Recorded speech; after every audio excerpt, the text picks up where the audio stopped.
Hello everyone, welcome back to my channel. আজ আমি বানাবো একদম টেস্টি একটা রেসিপি। তো আজকের রেসিপিতে আমি বানাতে চলেছি পোয়া পিঠা। তো এখানে আমি বানাবো খেজুরের গুড়ের পোয়া পিঠা, আর এই রেসিপিটা হতে চলেছে অনেকটা ইন্টারেস্টিং। তাই আমি তোমাদের বলছি আমার ভিডিওটা স্কিপ না করে তোমরা কিন্তু সম্পূর্ণ দেখতে থাকো, তাহলেই তোমরা বুঝতে পারবে তোমরা এরকম পোয়া পিঠার রেসিপি কিভাবে বানাবে। তো চলো রেসিপিটা স্টার্ট করা যাক। তো প্রথমেই আমি এখানে একটা মিক্সিং বোল নিয়ে নিয়েছি। এবার আমি এতে দিয়ে দিচ্ছি 1 কাপ পরিমাণে চালের গুঁড়ো, আর দিয়ে দিচ্ছি 1 বাটি মতো ময়দা, আর দিয়ে দিচ্ছি স্বাদ মতো একটু লবণ, আর দিয়ে দিচ্ছি একটু নারকেল কোড়ানো। এবার আমি সবশেষে এখানে দিয়ে দিচ্ছি 1 বাটি মতো খেজুরের গুড়। তো গুড়টা দেওয়ার পরে এবার আমি এই সব উপকরণগুলোকে খুব ভালোভাবে মিক্স করে নিচ্ছি।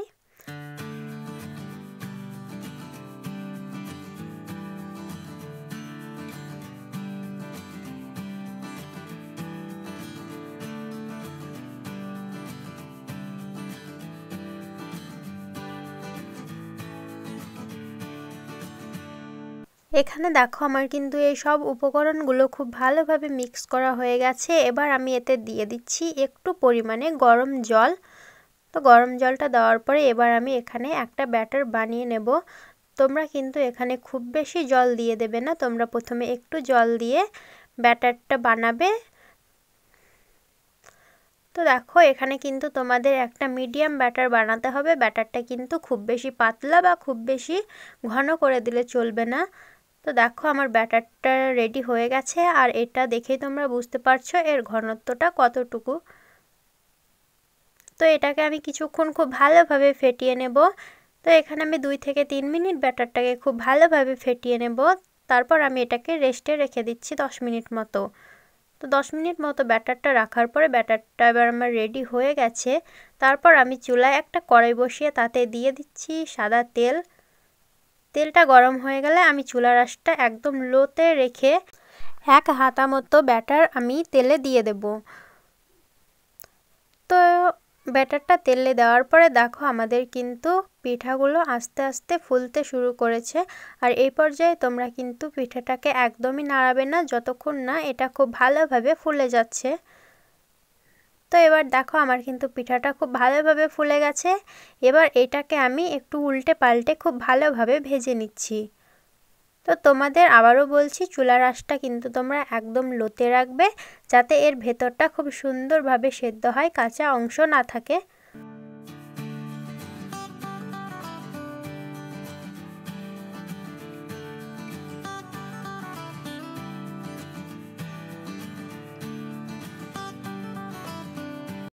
তো পিঠাটাকে কিছুক্ষণ উল্টে পাল্টে খুব ভালো করে লো ফ্লেমে ভেজে নেওয়ার পরে দেখো আমার পিঠাটা একেবারে রেডি হয়ে গেছে।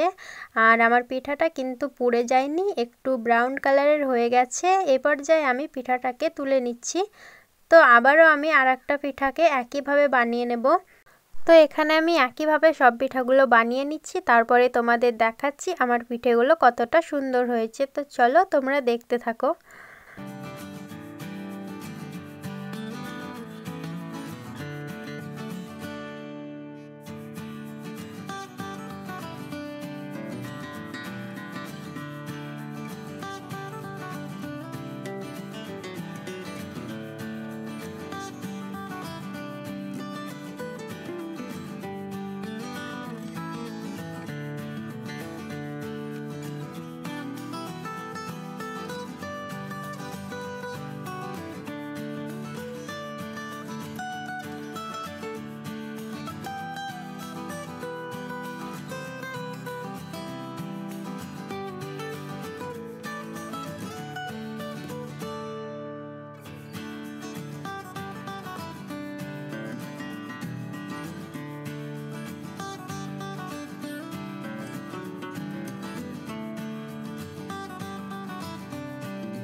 তো দেখো আমার কিন্তু সব পোয়া পিঠাগুলো রেডি হয়ে গেছে, আর এগুলো কতটা সুন্দর পারফেক্টভাবে রেডি হয়েছে।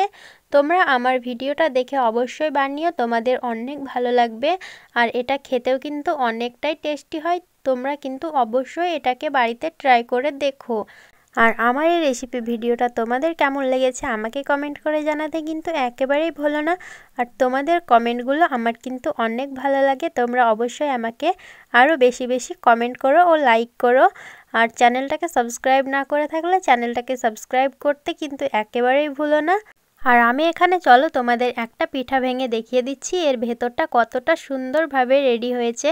তো তোমরা দেখো এর ভেতরটা কিন্তু অনেকটাই সুন্দর হয়েছে, একদম কাঁচা অংশ নেই। তোমরাও কিন্তু আমার টিপসগুলো ফলো করে বানালে তোমাদেরও এইরকম সুন্দর পোয়া পিঠা তৈরি হবে। তো আজকের মতো এতটুকুই, দেখা হচ্ছে নেক্সট ভিডিওতে।